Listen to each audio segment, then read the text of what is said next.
O Senhor esteja convosco. Ele está no meio de nós. Proclamação do Evangelho de Jesus Cristo segundo Lucas. Glória a vós, Senhor. Naqueles dias, Maria partiu para a região montanhosa, dirigindo-se apressadamente a uma cidade da Judéia. Entrou na casa de Zacarias e cumprimentou Isabel. Quando Isabel ouviu a saudação de Maria, a criança pulou no seu ventre. Isabel ficou cheia do Espírito Santo. Com um grande grito exclamou: Bendita és tu entre as mulheres, e bendito é o fruto do teu ventre. Como posso merecer que a mãe do meu Senhor me venha visitar? Logo que a tua saudação chegou aos meus ouvidos, a criança pulou de alegria no meu ventre. Bem-aventurada aquela que acreditou, porque será cumprido o que o Senhor lhe prometeu. Maria disse: A minha alma engrandece o Senhor, e o meu espírito se alegra em Deus, meu Salvador, porque olhou a humildade de sua serva. Doravante, todas as gerações me chamarão bem-aventurada, porque o Todo-Poderoso fez grandes coisas em meu favor. O seu nome é santo, e sua misericórdia se estende de geração em geração a todos os que o temem. Ele mostrou a força de seu braço, dispersou os soberbos de coração, derrubou do trono os poderosos e elevou os humildes, encheu de bens os famintos e despediu os ricos de mãos vazias. Socorreu Israel, seu servo, lembrando-se de sua misericórdia, conforme prometera aos nossos pais, em favor de Abraão e de sua descendência para sempre. Maria ficou 3 meses com Isabel, depois voltou para casa. Palavra da salvação. Glória a vós, Senhor. Vamos nos sentando e cantando. Minha alma glorifica o Senhor, meu espírito exulta de alegria. Minha alma glorifica o Senhor, meu espírito exulta de alegria.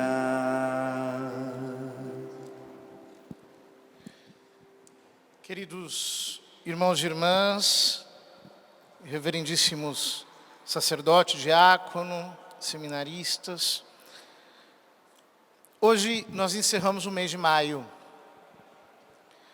mês especialmente dedicado à devoção à Santíssima Virgem Maria. O mês mariano por excelência, aquele que nós chamamos mês de Maria. Antigamente, hoje, se celebrava a festa da coroação de Nossa Senhora, porque era costume em muitos lugares encerrar o mês de Maria justamente com a cerimônia da coroação. Em muitas paróquias, esse é um costume que existe mais ou menos até hoje. Ou seja, no mês de maio, se faz alguma cerimônia de coroação de Nossa Senhora. Depois da reforma do calendário litúrgico, a festa da coroação de Nossa Senhora ficou para a 8ª da festa da Assunção. Me parece um pouco mais lógico. Ela foi elevada aos céus e depois coroada.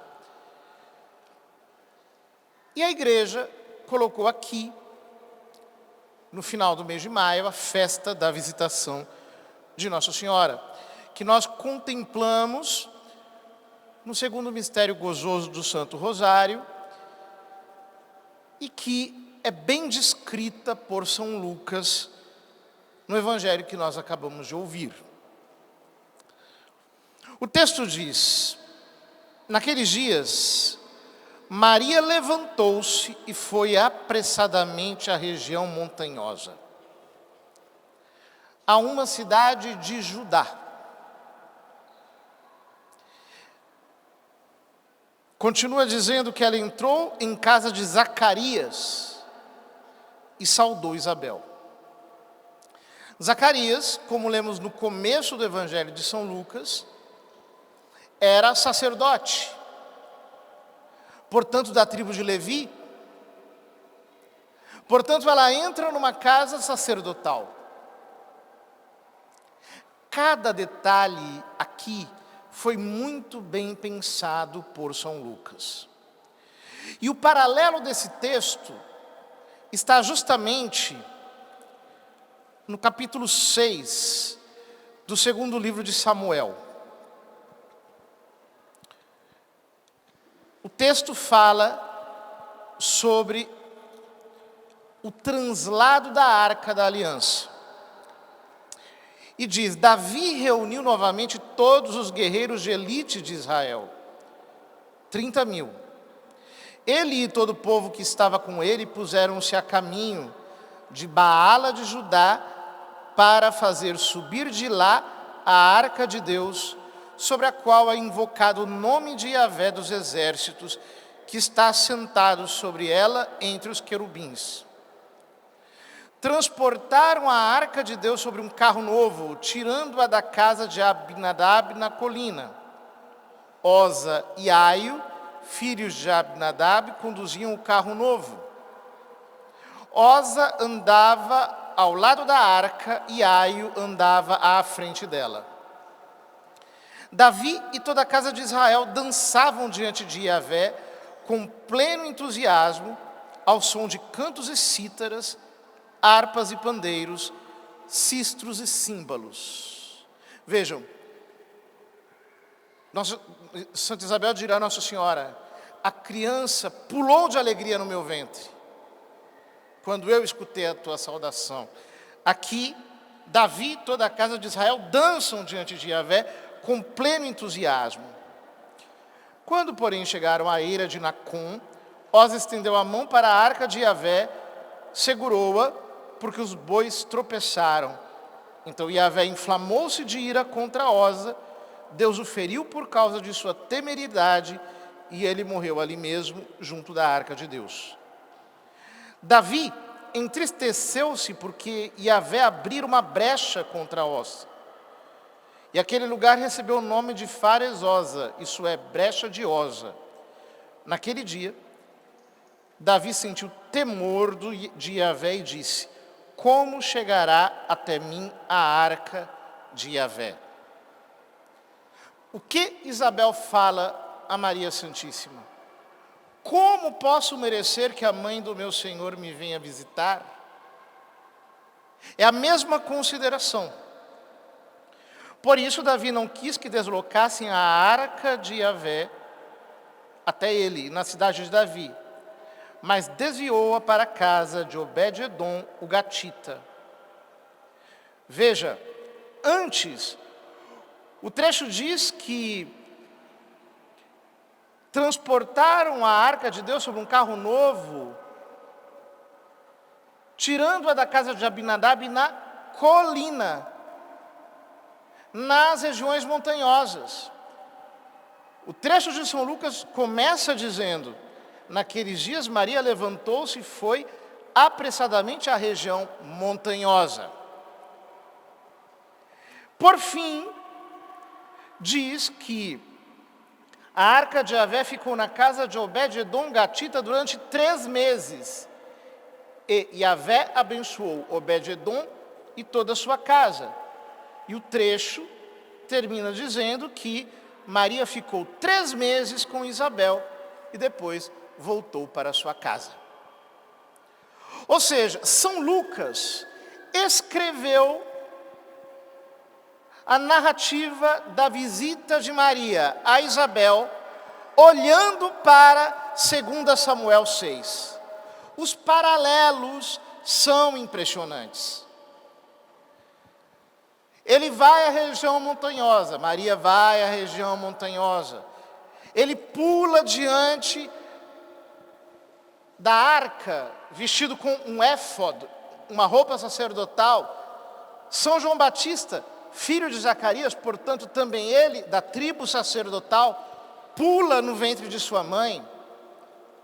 Maria fica 3 meses com Isabel, o tempo exato em que a arca fica na casa de Obed-edom.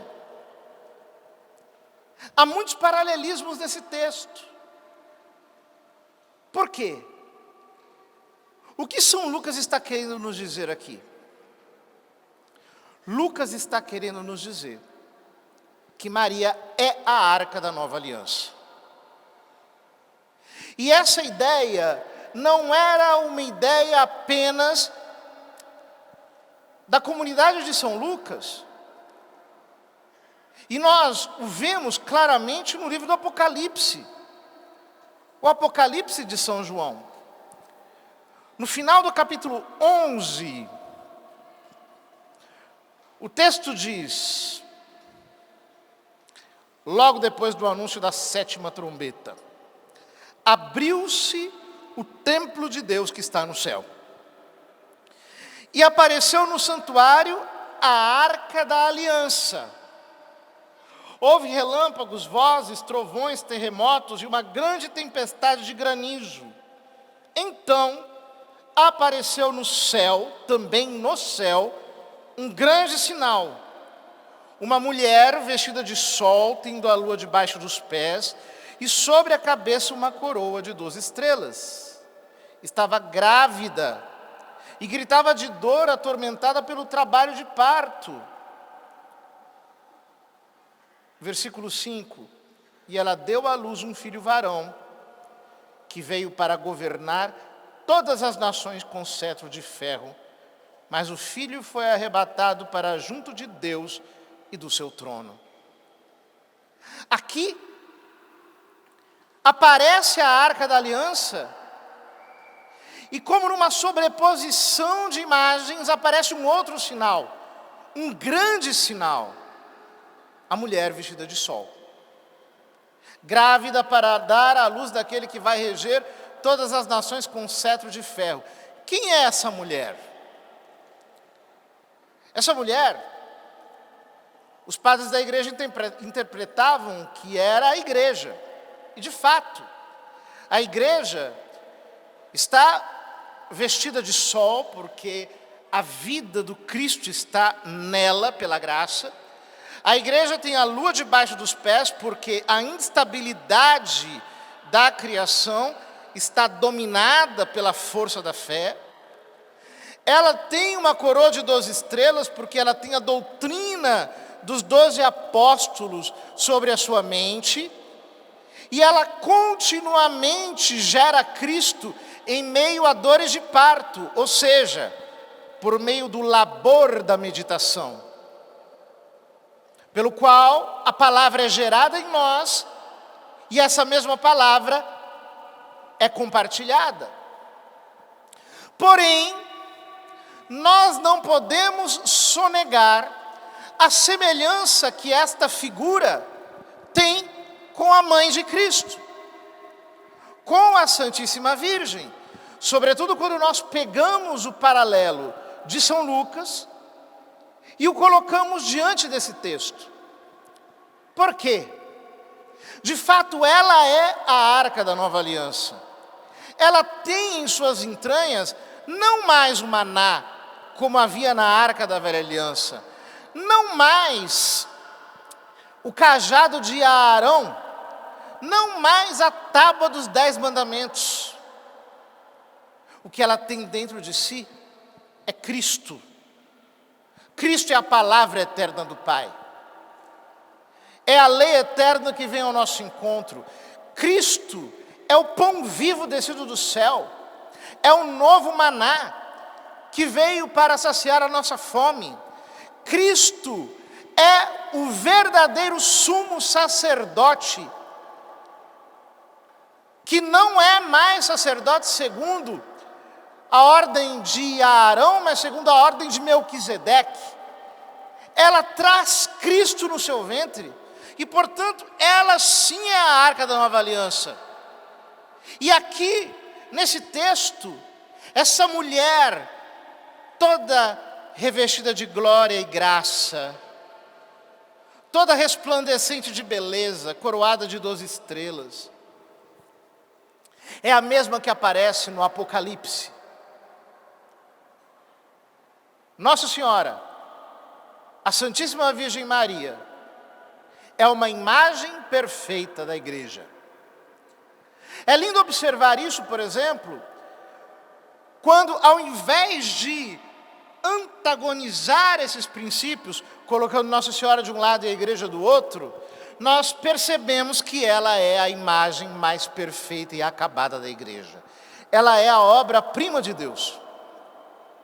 Ela é, portanto, aquela que, preparada pelo Altíssimo para ser a doadora da humanidade do Verbo encarnado, é posta diante dos nossos olhos como um modelo de fidelidade, de santidade, de graça, de esplendor, de fé, de beleza, de todas as virtudes. Exatamente porque Maria é tudo isso. Ela é capaz de ser instrumento de Deus para realizar aquilo que esse texto da visitação nos apresenta de modo tão estrondoso. O texto continua dizendo: naqueles dias Maria levantou-se e foi apressadamente à região montanhosa, a uma cidade de Judá. Ela entrou na casa de Zacarias, saudou Isabel. Quando Isabel ouviu a saudação de Maria, a criança saltou de alegria em seu ventre. Imagem de Davi pulando diante da arca.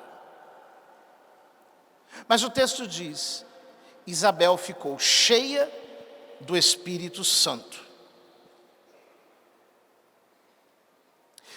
Isso é grandioso porque, quando nós vemos a cena anterior, que é a cena da Anunciação, o anjo a saúda: ave cheia de graça, o Senhor é contigo. E depois lhe disse: conceberás e darás à luz um filho e lhe porás o nome de Jesus. E mais embaixo: o Espírito Santo virá sobre ti, e o poder do Altíssimo te cobrirá com sua sombra. Por isso aquele que vai nascer é santo e será chamado Filho de Deus. Quando ela dá o seu consentimento e diz: eis aqui a serva do Senhor, faça-se em mim segundo a tua palavra, naquele instante se cumpre a palavra do arcanjo: o Espírito Santo virá sobre ti. O anjo tinha dito que ela é cheia de graça. Se ela é cheia de graça, antes mesmo de conceber a Cristo, isso significa que Deus a tinha enchido do Espírito Santo desde o seu nascimento.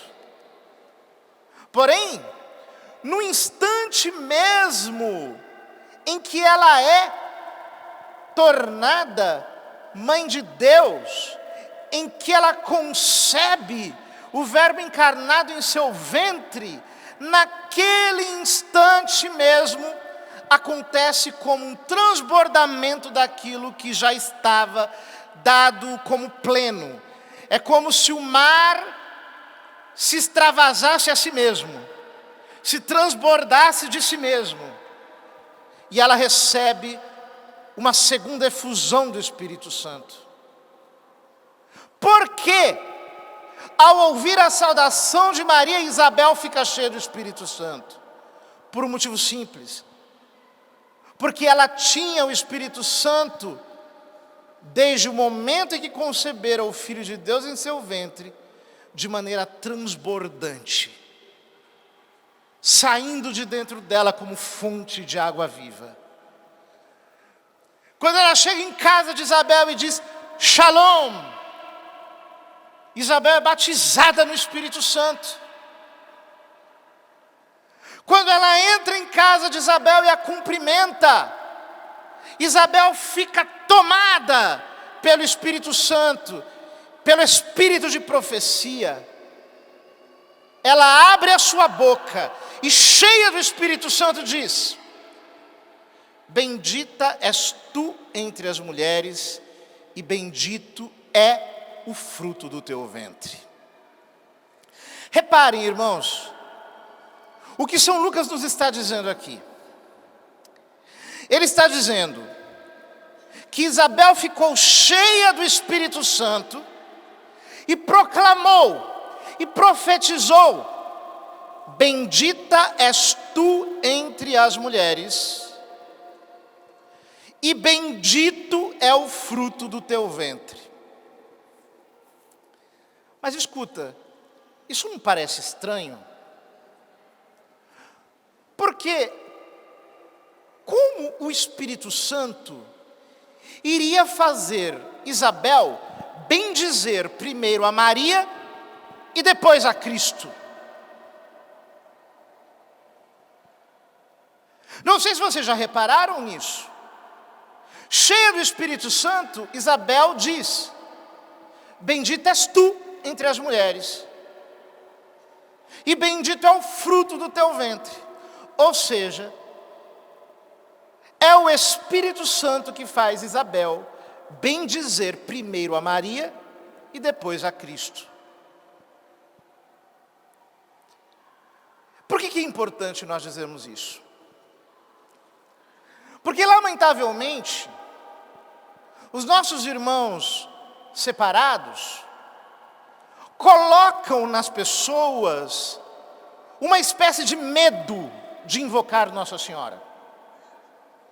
Eles dizem que quando nós temos devoção a Nossa Senhora, nós estamos retirando a glória de Cristo, nós estamos diminuindo a glória de Jesus, nós estamos cometendo um pecado de diminuir a glória que se deveria dar a Cristo e dando-a a Maria. Porém, vejam, Isabel, cheia do Espírito Santo, movida pelo Espírito Santo, não tem esse tipo de medo, não tem esse tipo de temor.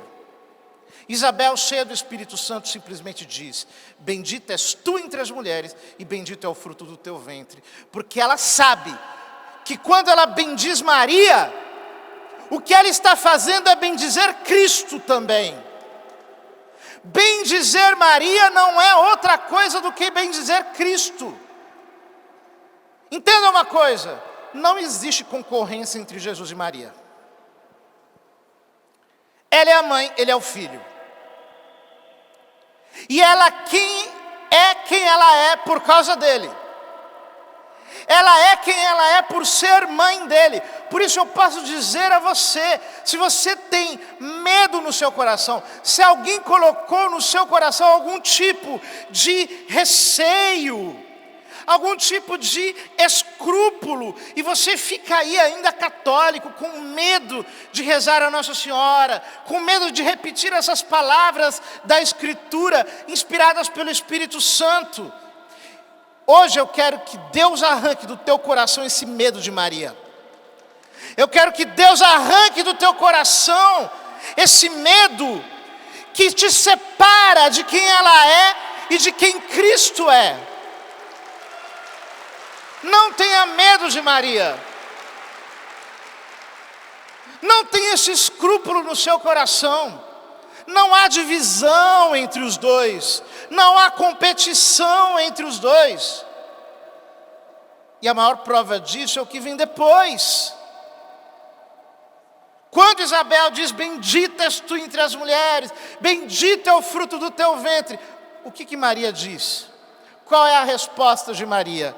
A minha alma engrandece o Senhor, e o meu espírito exulta de alegria em Deus, meu Salvador. Você bendiz Maria, e Maria bendiz a Deus.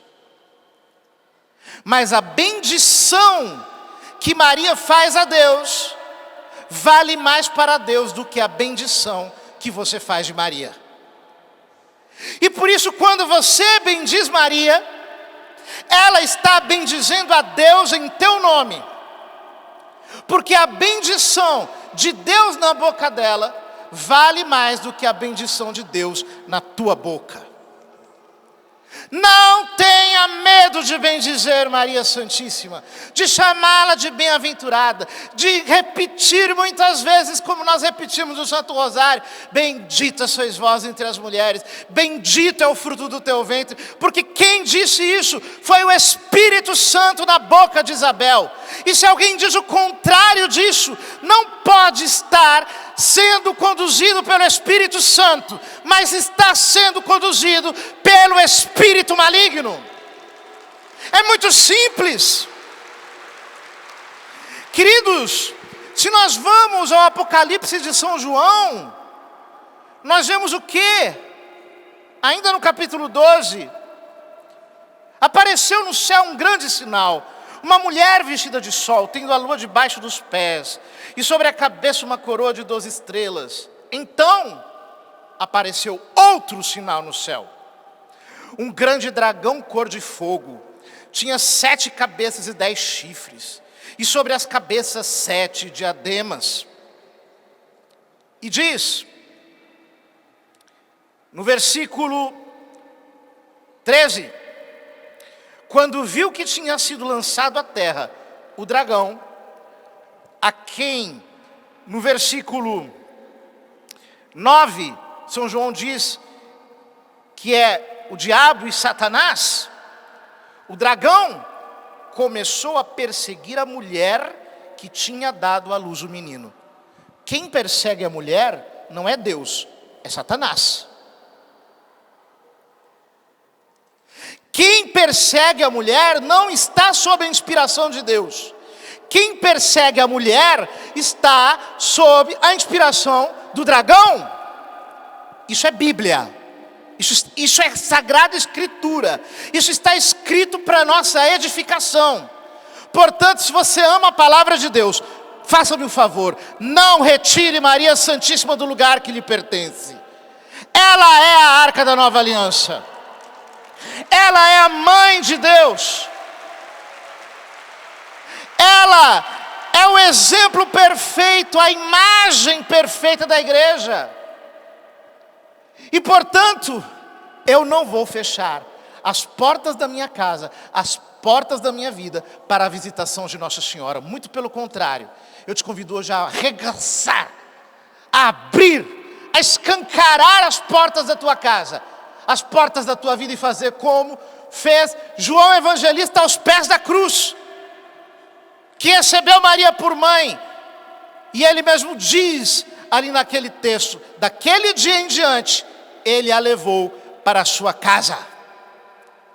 Leve Maria para a tua casa, leve Maria para a tua vida, coloque-a dentro da tua existência, e eu te garanto, você vai ficar cheio do Espírito Santo, você vai ficar cheio da graça de Deus, você vai ser invadido pelos dons do Espírito Santo, porque ninguém como essa mulher foi tão possuído por Deus nessa terra. Ela, Maria Santíssima, foi tão possuída pelo Espírito Santo, que o próprio São Lucas, nos Atos dos Apóstolos, nos diz, logo no início, depois que Jesus subira aos céus, o seguinte: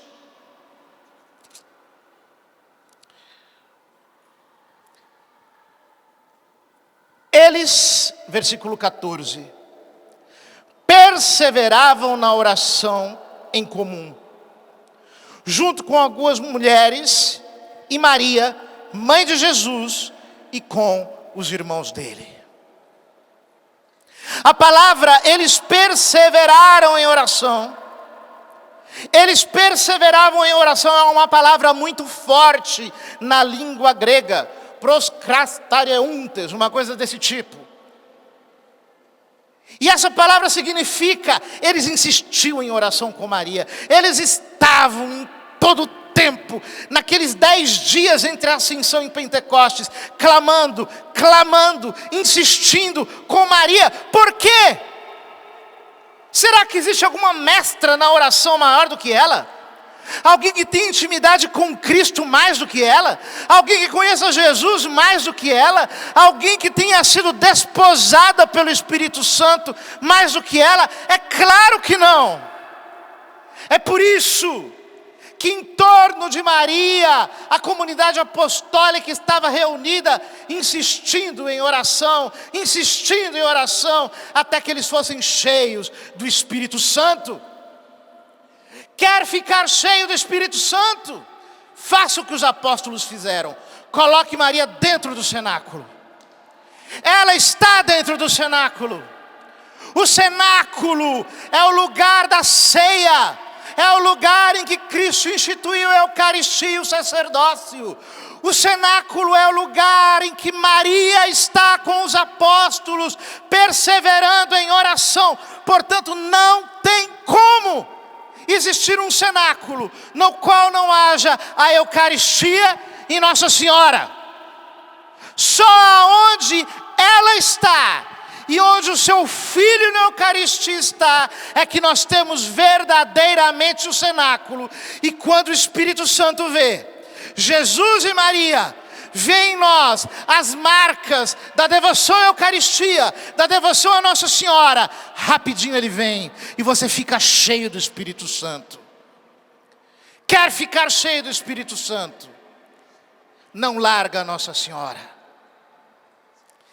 Quer ficar cheio do Espírito de Pentecostes? Só existe um jeito de ser pentecostal, tendo Maria dentro do cenáculo.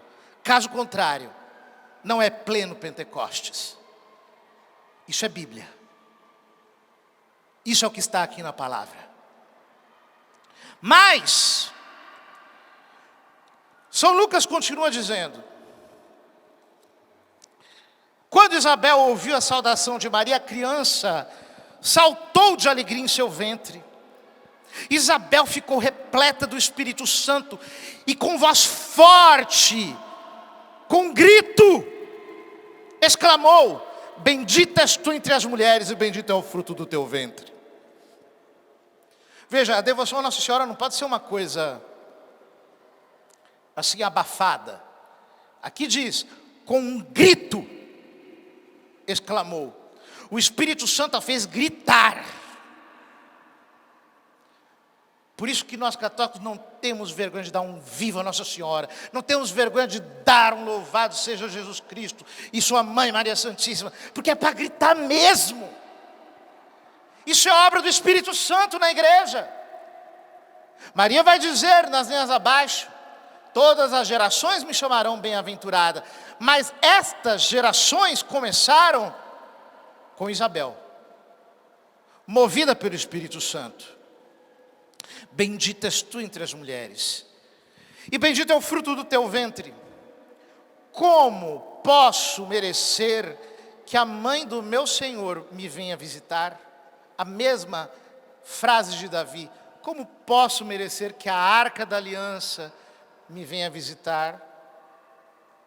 A mesma expressão. Logo que a tua saudação soou aos meus ouvidos, a criança pulou, feito Davi, doida, de alegria no meu ventre.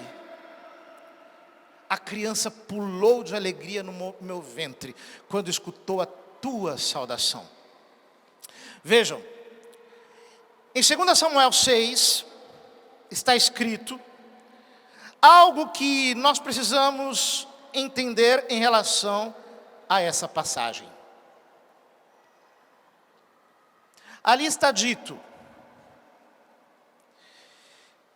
que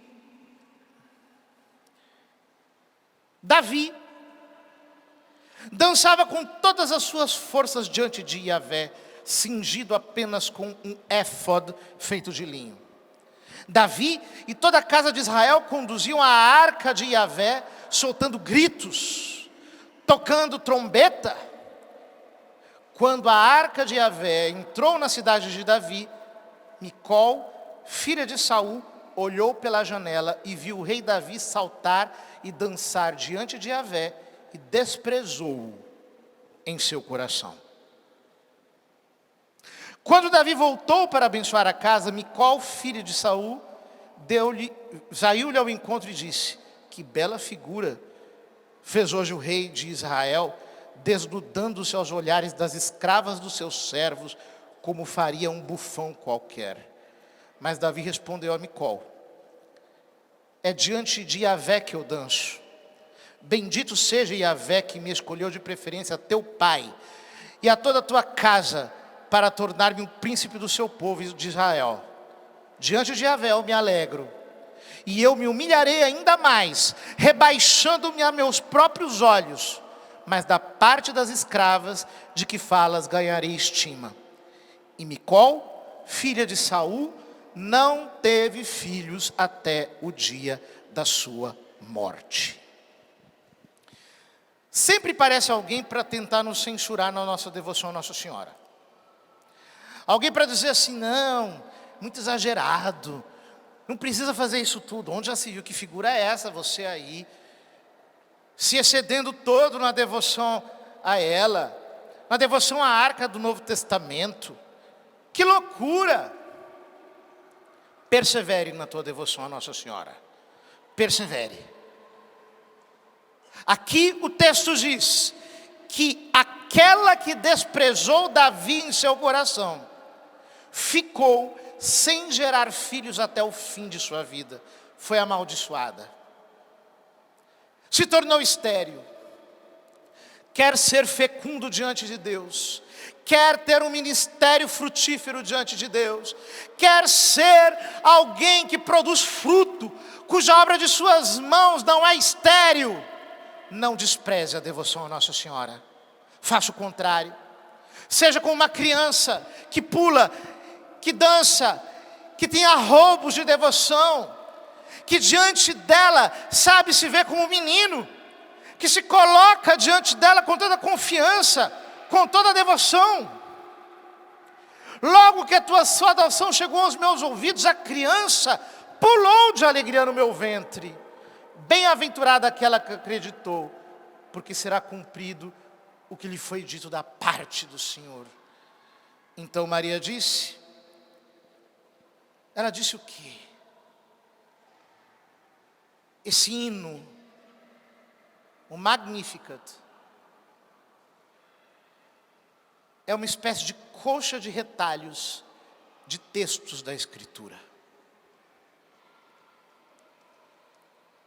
Isso é tão maravilhoso que alguém poderia dizer: como que ela sabia tantos versículos assim? Como ela podia ter um conhecimento tão grande de Nosso Senhor assim? Da palavra de Deus assim?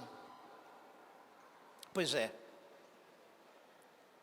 Quando nós nos enchemos do Espírito Santo em união com Maria, Ele abre o nosso entendimento para nós compreendermos a palavra.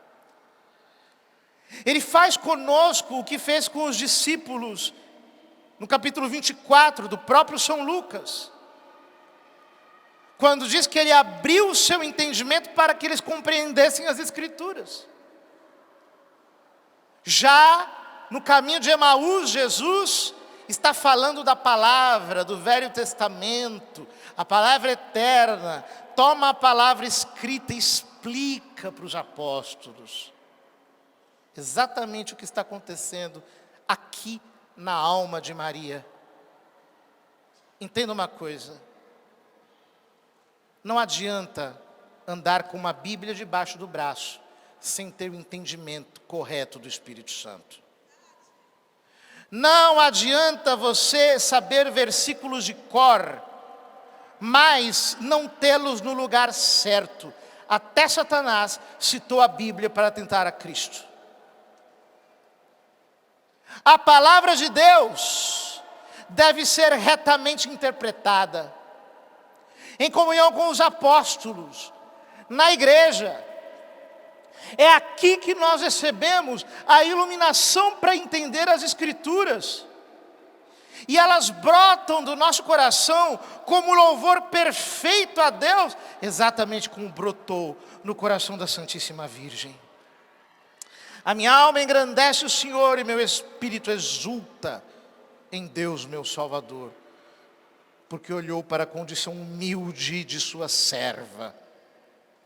Todas as gerações, desde agora, me chamarão bem-aventurada, porque o poderoso fez em mim grandes coisas. Porque o poderoso fez em mim grandes coisas, e santo é o seu nome. Eu só posso entender que ela é bendita entre todas as mulheres, porque quem fez grandes coisas nela é o Onipotente. No Sermão da Montanha, segundo São Mateus, Jesus diz que não se esconde uma lâmpada debaixo do alqueire, e nem se esconde uma cidade debaixo de uma montanha. E conclui Jesus: assim, vós não escondais. Vou pegar até o trecho mesmo e ler, porque é um trecho muito importante. Está lá em Mateus capítulo 5. Vós sois a luz do mundo. Uma cidade situada sobre a montanha não pode ficar escondida. Nem se acende uma lâmpada para colocá-la debaixo da caixa, e sim sobre o candeeiro, onde ela brilha para todos os que estão na casa. Assim também, brilhe a vossa luz diante dos homens, para que vejam as vossas boas obras e glorifiquem o vosso Pai que está nos céus. O que Jesus está dizendo aqui para os discípulos é o seguinte: brilhe a vossa luz diante dos homens, para que vejam as vossas boas obras e glorifiquem o vosso Pai que está nos céus. Jesus não disse assim: esconda a lâmpada, esconde a cidade, para você não roubar a glória de Deus. Ele não diz isso. Ele diz: coloque a lâmpada no candelabro. A cidade tem que ficar acima do monte. Maria subiu à região montanhosa. Não serei eu que irei escondê-la, porque olhando as maravilhas que Deus fez nela, tudo o que nós fazemos é glorificar o Pai que está nos céus, que foi capaz de fazer uma criatura tão santa, tão pura, tão imaculada como ela. Dizia São Boaventura que Deus poderia ter criado um mundo melhor, mas Ele não poderia ter criado uma Maria melhor, porque Ele a criou para ser mãe do seu Filho encarnado. As grandezas de Maria, as glórias de Maria, recaem sobre Deus. Esse mistério é grande, e todo católico bem instruído o conhece, o entende, o aprecia e o ama. Você quer receber a visitação de Maria em sua vida? Você quer acolhê-la no seu coração? Não importa onde você esteja, ela entra. É só você dar livre acesso, é só você perder o medo, perca o medo de Maria. Meu irmãozinho que está se tornando católico agora, que está se convertendo, você, minha irmãzinha que está chegando na igreja, e que ainda tem algum escrúpulo, alguma barreira, eu fico com pena. Uma vez um irmãozinho separado me disse: padre, me manda qualquer coisa, só não me faça rezar Ave Maria. Tinha colocado tanta barreira na alma dele com Nossa Senhora, que ele tinha uma prevenção excessiva, estava o tempo todo ali, em bloqueio, com medo de estar ofendendo a Deus. Não pense assim, pois foi o próprio Deus que a fez tão grande. Foi o próprio Deus que fez nela tantas maravilhas para mostrar a santidade do nome dEle. E ela não rouba glória nenhuma de Deus. porque ela está com as mãos levantadas para o seu trono, dizendo: a minha alma engrandece o Senhor, e o meu espírito exulta de alegria em Deus. É Ele, a fonte de toda a perfeição e de toda a santidade. Assim como a arca da aliança não afastava os israelitas de Deus, não é Maria Santíssima que nos afastará daquele de quem ela diz: fazei tudo o que Ele vos disser. Não é ela que nos separará do Deus em quem a sua alma exulta de alegria e o seu espírito transborda em louvor e adoração. Que ela nos ensine a amar a Deus, pois abaixo do coração sagrado de Jesus Cristo, que nós celebraremos daqui a uma semana, nenhum coração o amou tanto quanto o coração imaculado de Maria.